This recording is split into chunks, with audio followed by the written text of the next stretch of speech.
నమస్కారం. సుఖీభవకు స్వాగతం.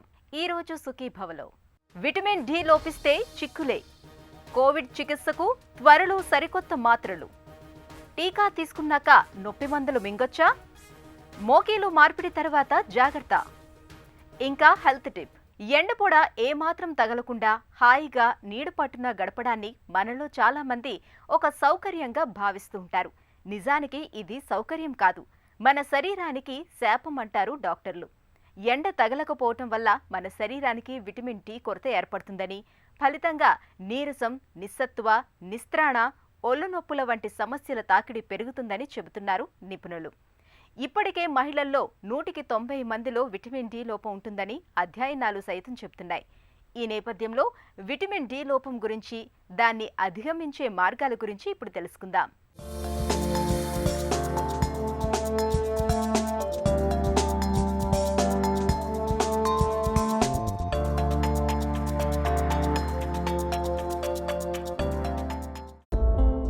మన శరీరం అద్భుతమైన ఒక కెమికల్ ఫ్యాక్టరీ.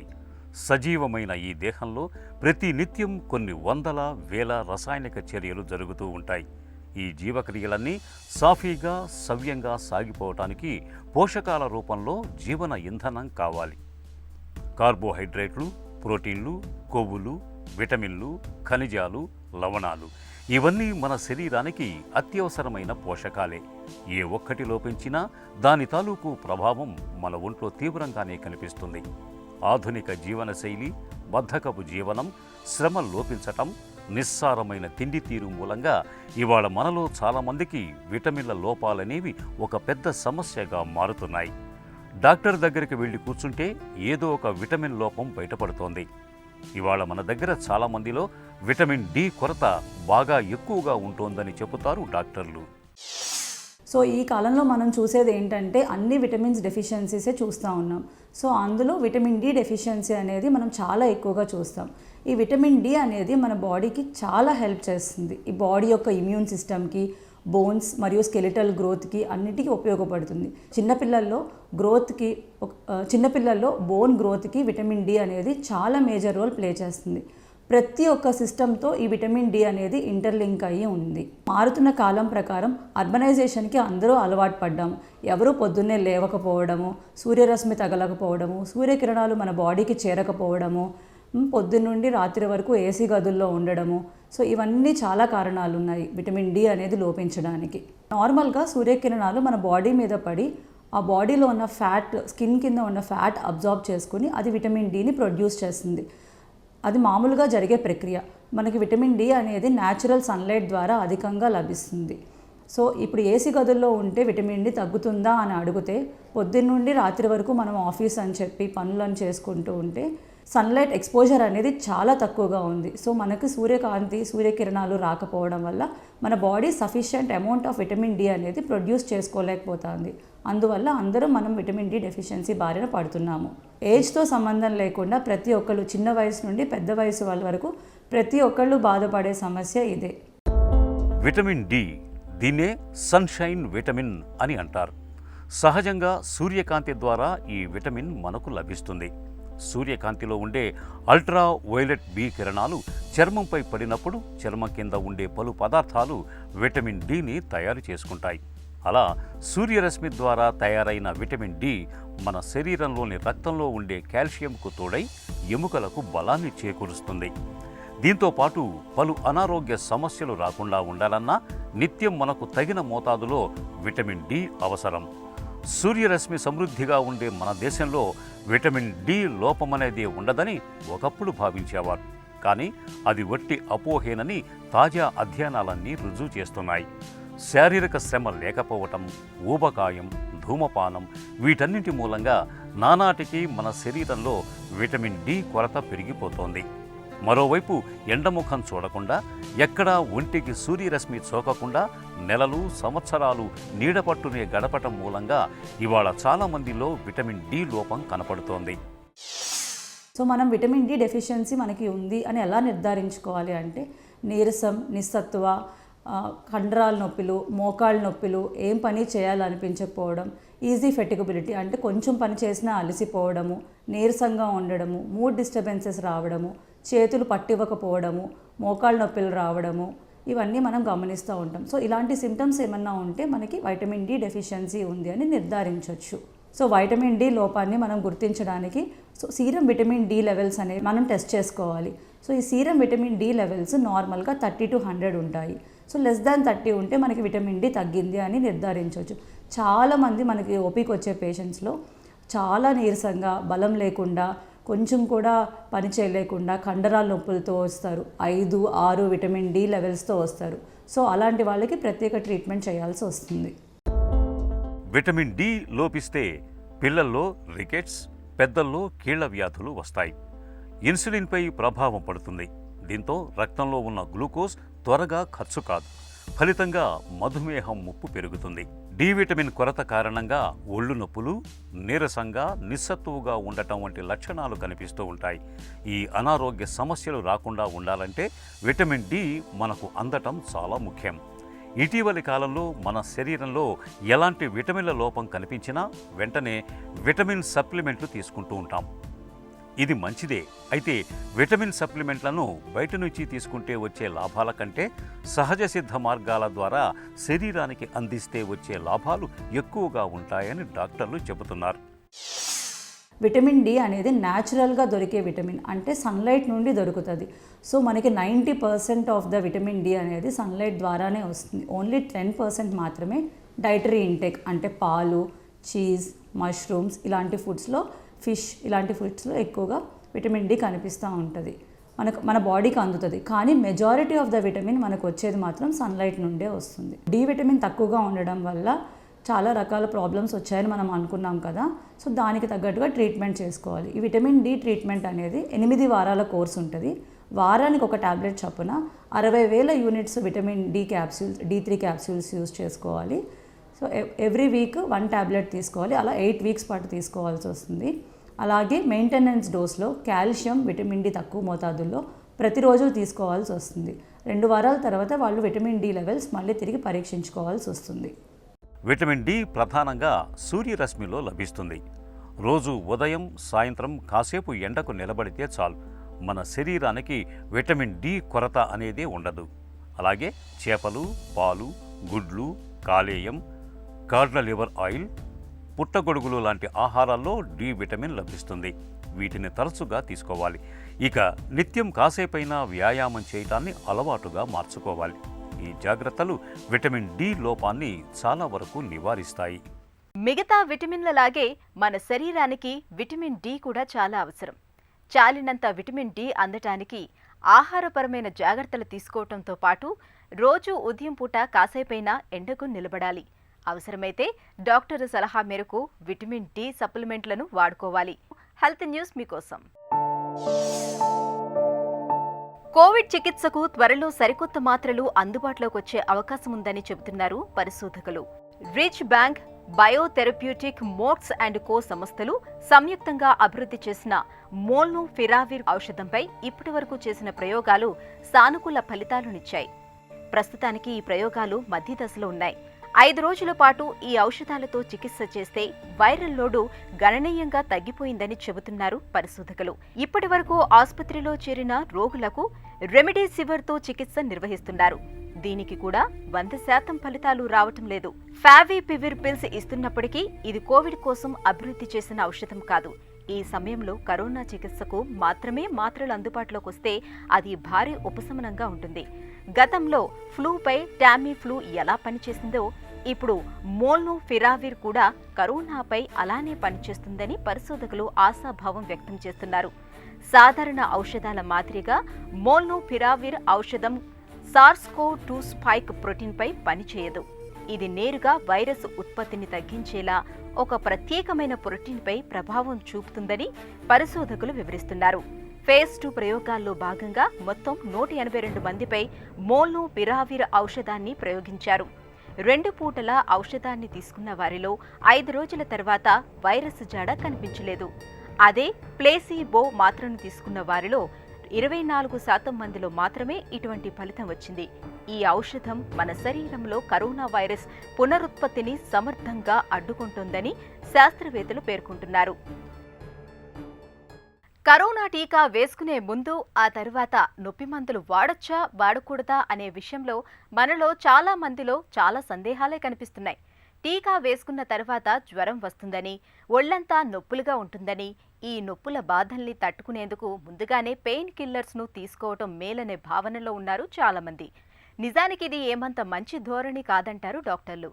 కరోనా టీకా తీసుకునే ముందు గాని ఆ తర్వాత గాని నొప్పి మందులు ఎందుకు వాడకూడదో ఇప్పుడు తెలుసుకుందాం.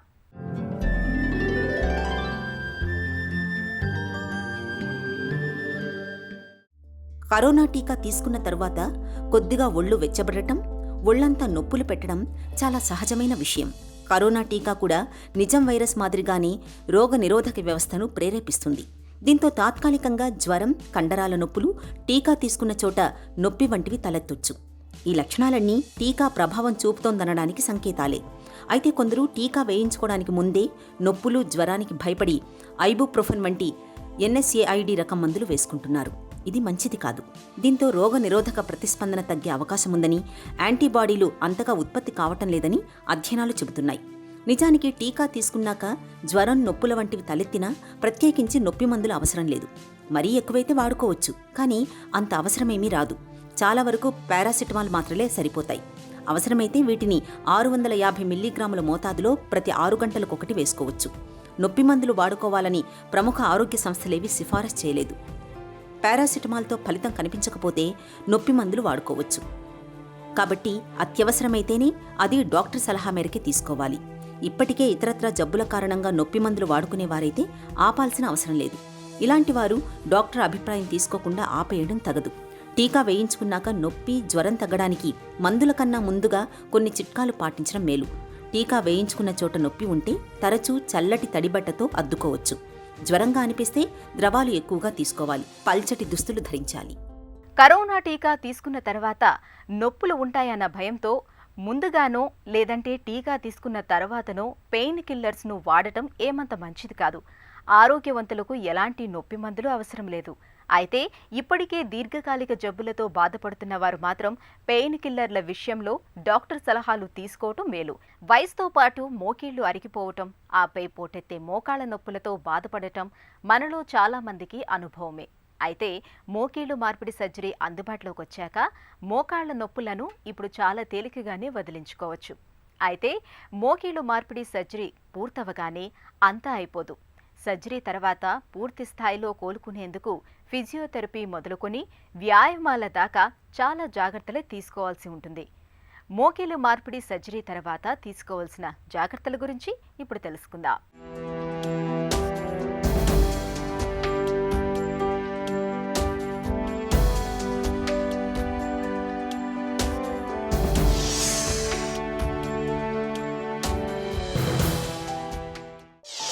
మోకీలు మార్పిడి తర్వాత రిహాబిలిటేషన్ ఎందుకు అవసరం? సర్జరీ చేసిన తర్వాత సరౌండింగ్ మసిల్స్ అండ్ లిగమెంట్స్ అవన్నీ స్ట్రెంగ్తన్ కావాలంటే ఎక్సర్సైజెస్ చేసేది చాలా ఇంపార్టెంట్.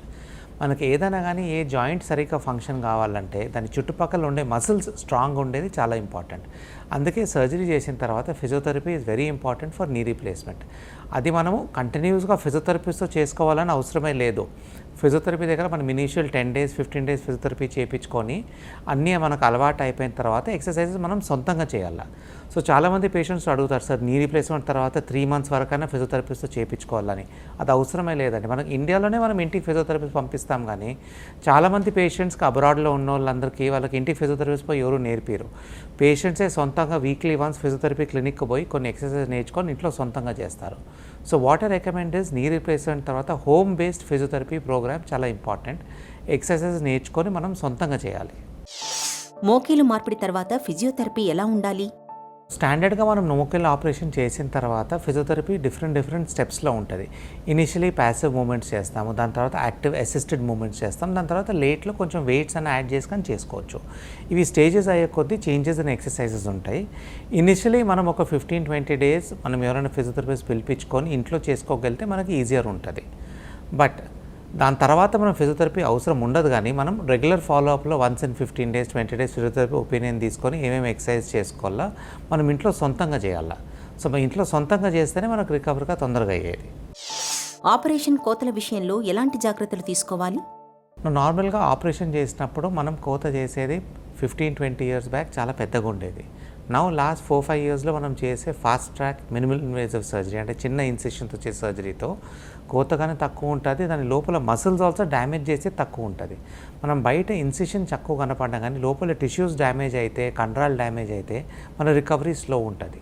సో ఇన్సిషన్ చిన్నగా ఉండే కొద్దీ అండ్ ఆల్సో మసిల్స్ డ్యామేజ్ తక్కువ చేసే కొద్దీ మనం రికవరీ ఆల్సో ఫాస్ట్ ఉంటుంది.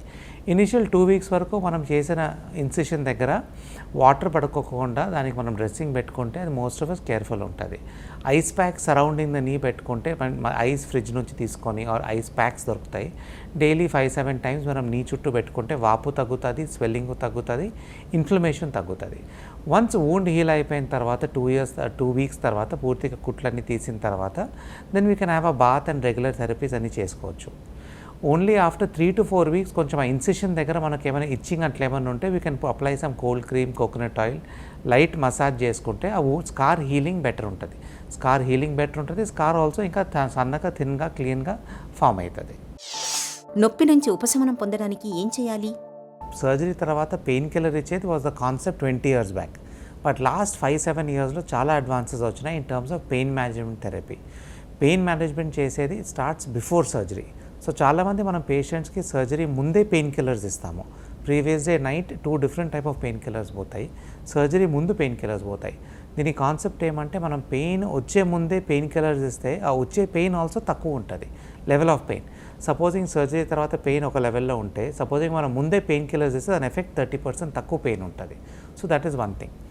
సర్జరీ అప్పుడు ఇనీషియలీ సర్జరీ చేసిన తర్వాత patients immediately 3 hours after surgery మొత్తం అంతా వేర్ అవుట్ అయిన తర్వాత పెయిన్ చాలా ఎక్కువ ఉందని చెప్పేది. So now what we are doing is we give pain management injections to the knee. అంటే different type of materials combine చేసి లోకల్ అనెస్థెటిక్ మత్తమందు injection and different type of medicines and pain medicines combine చేసి మోకాల్లో inject చేస్తాము. So initial surgery తర్వాత ఉండే pain 90% తక్కువ అవుతుంది with this form of protocol. Then comes the regular medicines. No pain killers ఒకటే వాడితే లాభం లేదు, న్యూరోపతిక్ పెయిన్ ఉంటుంది, వేరే టైప్ ఆఫ్ పెయిన్ ఉంటాయి. So we give a combination of 3-4 pain killers. The efficacy of pain is much better. ఒక pain killer ఎక్కువ dose ఇచ్చేది పని చేయదు. So 3 pain killers of lower dose is more effective. So different protocols, ice therapy అవన్నీ చేసే కొద్దీ pain బాగా control చేసుకోవచ్చు. మోకాలు మార్పిడి తర్వాత యాంటీబయాటిక్స్ వాడచ్చా? యాంటీబయాటిక్స్ అని మనం వాడేది ఇనిషియలీ సర్జరీ తర్వాత ఒక 2-3 days వరకు ఇస్తాం. అది ఇనిషియల్ హాస్పిటల్లో. This is called prophylactic antibiotics. మనం యాంటీబయాటిక్స్ ఎప్పుడు ఇస్తామో ఎవరికైనా ఇన్ఫెక్షన్ ఉంటే. బట్ మనం సర్జరీ ముందు ఇచ్చే antibiotics is not for infection. It is called prophylactic antibiotics. అంటే ఇన్ఫెక్షన్ వచ్చే ముందే ప్రివెన్షన్ కోసము ఒక 48 to 72 hours యాంటీబయాటిక్ ఇస్తాం. దాని తర్వాత ఇంటికి పోయిన తర్వాత యాంటీబయాటిక్ వేసుకునే అవసరం లేదు. రొటీన్ యాక్టివిటీ, ఫిజియోథెరపీ అన్నీ చేసుకోవచ్చు అండ్ పెయిన్ మెడిసిన్స్ తీసుకోవచ్చు. ద ఓన్లీ రికమెండేషన్ కొంతమంది చేసేది ఏమంటే సర్జరీ నీ రిప్లేస్ అయిన తర్వాత కానీ ఒక 2-3 yearsలో ఎక్కడైనా మనకి ఏమైనా పస్ బాయిల్ ఇన్ఫెక్షన్ ఏమైనా వస్తే ఎర్లీగా యాంటీబయాటిక్ తీసుకుంటే అది ఇంపార్టెంట్. ఎప్పుడైనా డెంటల్ ప్రొసీజర్కి పోయినప్పుడు పంటలో ఇన్ఫెక్షన్ వచ్చినా డెంటల్ ట్రీట్మెంట్ పోయి పండు పీకించుకున్నా కానీ ఆ టైంలో కానీ యాంటీబయాటిక్ వేసుకుంటే అది important. Because there are rare circumstances. కొన్నిసార్లు ఇన్ఫెక్షన్ ఎక్కడైనా ఉన్నా కానీ మనకు అది మోకాల్ జాయింట్ వరకు స్ప్రెడ్ కావచ్చు. అది ప్రివెన్షన్ కోసం ఏమైనా ప్రొసీజర్ అయ్యేటప్పుడు యాంటీబయాటిక్స్ తీసుకుంటే అది బెటర్. మోకాలు మార్పిడి జరిగిన కాలు వాపు వస్తే ఏం చేయాలి? సపోజ్ మనం రైట్ లెగ్ ఆపరేట్ చేసినాం అనుకోండి, రైట్ మోకాల నుంచి పాద వరకు వాపు వచ్చే ఛాన్స్ ఉంటుంది. దానికి ఇనిషియల్ 3-4 weeks వరకు స్టాకింగ్స్ అని ఒకటి ఇస్తాం. అంటే these are below knee anti embolism stockings. ఈ సాక్స్ వేసుకుంటే అడ్వాంటేజ్ ఏమంటే సర్జరీ తర్వాత వచ్చే pulmonary embolism, deep vein thrombosis complications తక్కువ ఉంటాయి. వాపు ఆల్సో కంట్రోల్లో ఉంటుంది. ఒక 3 weeks వేసుకున్న తర్వాత యూజువలీ స్వెల్లింగ్స్ 80% తగ్గిపోతాయి. అప్పుడు మనం we don't need to use anything. But ఏమన్నా స్వెల్లింగ్ ఉన్నా కానీ then we can use the stockings or socks in the day time for 3-4 hours. దాంతో కంట్రోల్ అవుతుంది. 95% of swellings post surgery 6 weeks తర్వాత will be 90% down and only 5 to 10% ఉండొచ్చు. దానికి మనకు treatment సెపరేట్గా ఏం అవసరం లేదు. కానీ రెగ్యులర్ ఫిజియోథెరపీతో, యాక్టివిటీతో, వాకింగ్ చేసే కొద్దీ స్వెల్లింగ్స్ అవన్నీ నార్మల్ అయిపోతాయి. మోకాలు మార్పిడి తర్వాత ఏ పనులు చేయొచ్చు, ఏవి చేయకూడదు? ఏ ఇంప్లాంట్ వేసుకున్నా కానీ మనము రెగ్యులర్ వాకింగ్ చేసుకోవచ్చు, డబుల్స్ టెన్నిస్ ఆడొచ్చు, బ్యాడ్మింటన్ డబుల్స్ ఆడొచ్చు, స్విమ్మింగ్ చేసుకోవచ్చు, సైక్లింగ్ చేసుకోవచ్చు. అవాయిడ్ చేసేది ఏమంటే high impact activity, singles tennis, singles badminton, running అవన్నీ అవాయిడ్ చేయాలా. రొటీన్ వాకింగ్ చేసుకోవచ్చు, 1/2 hour 45 minutes walking is no problem. What you should not do is కింద కూర్చుండేది. మనకు చాలామంది నీ రీప్లేస్మెంట్ తర్వాత మా దగ్గరికి మేము చేసిన పేషెంట్స్ సార్ చూడు బాగా కాలు ఫోల్డ్ చేసి కూర్చుంటున్నానని. అవి చేయవచ్చు ఎప్పుడైనా అవసరం ఉంటే అర్జెంట్గా, కానీ రొటీన్ బేసిస్ మీద మనం కింద కూర్చొని పూజ చేసేది, కింద కూర్చొని తినేది అలాంటి యాక్టివిటీస్ అవాయిడ్ చేయాలి. బికాజ్ చాలా మటుకు స్టడీస్ ఉన్నాయి, మనకు life of the implant surgery తర్వాత 20-25 సంవత్సరాలు వస్తుంటే కింద కూర్చొని ఫోల్డింగ్ యాక్టివిటీ చేసే కొద్దీ మోకాలు వెనకాల ఇంప్లాంట్ స్లోగా వేర్ అండ్ టేర్ స్టార్ట్ అవుతుంది.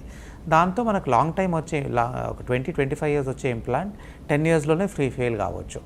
సో చైర్ పైన కూర్చోవచ్చు, లోవర్ స్టూల్స్ మీద కూర్చోవచ్చు, ఓన్లీ వజ్రాసనం పద్మాసనం వేసుకునే యాక్టివిటీ చేయకూడదు. మోకిలు మార్పిడి సర్జరీ తర్వాత సాధ్యమైనంత త్వరగా లేచి నడవటానికి ప్రయత్నించాలి. క్రమం తప్పకుండా ఫిజియోథెరపీ చేయించుకోవాలి.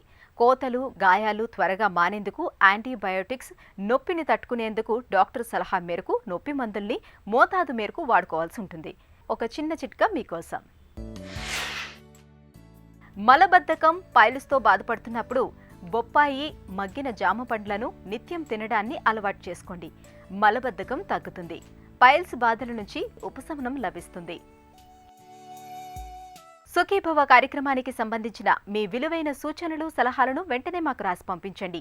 మా చిరునామా Sukhibhava, ETV, Ramoji film city, Hyderabad 501512 లేదా sukhibhava@etv.co.in కు మెయిల్ చేయండి.